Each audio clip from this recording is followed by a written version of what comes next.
మైనార్టీలపై కందికుంటకు ఎనలేని అభిమానం. 20 సంవత్సరాల నుండి నియోజకవర్గ ప్రజల కోసం పనిచేస్తున్న ఏకైక వ్యక్తి కందికుంట. ఆయనకు తెలుసు కదిరిలో మైనార్టీల బలం ఉందని, మైనార్టీల సహకరిస్తారన్న నమ్మకం కందికుంటలో బలంగా ఉంది.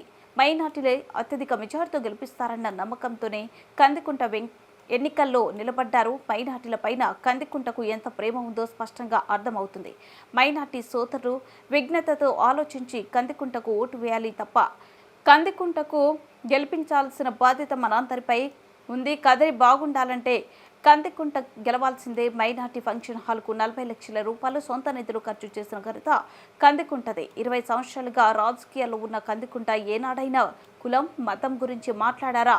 మానవత్వమే నా కులం అనే భావంతో ఉన్న కందికుంట నియోజకవర్గ ప్రజలను కుటుంబ సభ్యులుగా చూసుకుంటున్న కందికుంటతోనే కదిరి అభివృద్ధి సాధ్యం. నియోజకవర్గానికి ఏం చేయాలో స్పష్టంగా తెలుపుతున్న ఈ కందికుంట ప్రాంతమైన కందికుంటకు ఎనలేని అభిమానం ఉంది. ప్రజలను రెచ్చగొట్టే వ్యాఖ్యలు చేస్తున్న వారికి ఎన్నికల్లో గట్టిగా బుద్ధి చెప్పాలని నియోజకవర్గ ప్రజల ఆలోచించి కందికుంట వెంకటప్రసాద్కు ఓటు వేసి గెలిపించుకోవాలని చేతులు జోడించి వేడుకుంటున్నా. నమ్మకంతోనే మైనార్టీ బలం ఉన్న చోటనే ఆయన పోటీ చేస్తున్నారని చెప్తే ఆయనకు ఎంత ప్రేమ ఉండాలి మైనార్టీ మీద, ఆయనకు ఎంత ప్రేమ ఉండాలి. కాబట్టి మన నియోజకవర్గ ముస్లిం సోదర సోదరీమణులు కూడా నేను విజ్ఞప్తి చేస్తున్నాను. కందికుంట వెంకట ప్రసాద్ అన్న అనే ఒక వ్యక్తిని ఈరోజు మనం రాబో ఎన్నికలలో గెలిపించుకోకపోతే తప్పకుండా చెప్తున్నాను, రాసి పెట్టుకోండి, ఒక మంచి వ్యక్తిని కోల్పోతాము, ఒక మంచి వ్యక్తిని కోల్పోతాము. ఈరోజు మదనపల్లి రోడ్డులో మైనార్టీ ఫంక్షన్ హాల్ ఏదైతే ఉందో, ఒకప్పుడు ఆ ఫంక్షన్ హాలుకు గోడలు సగం గోడలు లేపి వదిలేశారు. అక్కడ వచ్చేసి ఎవరంటే వాళ్ళు అందులో లేనిపోని పనులు చాలామంది వచ్చేసి అక్కడ తాగడం, పడిపోవడం ఇలా జరుగుతూ ఉండేది. అలాంటి మైనార్టీ ఫంక్షన్ హాల్కి 40 లక్షల రూపాయలు తన సొంత డబ్బు పెట్టి ఈరోజు ప్రతి పేద ముస్లిం యువకులు అక్కడ పెళ్లి చేసుకుంటున్నారంటే ఆ ఘనత కందికుంట వెంకట ప్రసాద్ అన్నదే. 20 సంవత్సరాల నుంచి రాజకీయం చేస్తున్నారు కదిరిలో. ఎప్పుడన్నా కానీ కందికుంట వెంకట ప్రసాద్ అన్న అనే వ్యక్తి మతం గురించి ఎక్కడైనా మాట్లాడారా?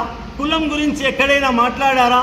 ఏమంటారంటే మానవత్వమే నా కులం, నేను మీలో ఒకడిని, మీరందరూ నాకు కావాలి అనే నినాదంతోనే ముందుకెళ్తున్నారు. ఈరోజు ఎక్కడికి వెళ్ళినా కూడా ప్రసాద్ అన్న ఒక్కటే మాట అంటున్నారు, అయ్యా ఈ కదిరి ప్రాంతానికి అభివృద్ధి చేసుకోవాలి, ఈ కదిరి నియోజకవర్గానికి మనం డెవలప్ చేసుకోవాలి అని చెప్పేసి ఆ నినాదంతోనే ముందుకెళ్తున్నారు తప్ప ఇతరుల మాదిరిగా మీకు టీడీపీకి ఓటేస్తే బీజేపీకి వేసినట్టే వాళ్ళు వస్తే ఆస్తులు లాక్కుంటారు, ఇవి లాక్కుంటారని ఎక్కడే కానీ ఇటువంటి మాటలు ప్రస్తావించలేదు. నాయకుడిని నైజం, నన్ను గెలిపిస్తే నేను ఈ విధంగా అభివృద్ధి చేస్తానని చెప్పేదే నాయకుడి నైజం. అది నాయకుడి లక్షణం. రాజకీయ నాయకులకి అందరికీ ఉండాల్సింది ఇదే. ప్రతి ఒక్క రాజకీయ నాయకుడు జనాల మధ్యలోకి వెళ్ళి ఏమనాలంటే, నన్ను గెలిపించండి, మన ఊర్లో ఏవే సమస్యలు ఉన్నాయో ఆ సమస్యలపైన నేను పోరాడతాను, లేదా మన ఊరికి ఈ విధంగా అభివృద్ధి చేస్తానని చెప్పాలి. అంత తప్ప మిగతా అవి బేకార్ మాటలు మాట్లాడి ఊరికే ప్రజలను రెచ్చగొట్టే వ్యాఖ్యలు అయితే ఎవరు చేయొద్దు. ఇంకొకటి ఏమంటే, ఉర్దూ యూనివర్సిటీ చంద్రబాబు నాయుడు గారు ఒక్కరే ఉర్దూ భాషను ప్రోత్సహించారు. అలాగే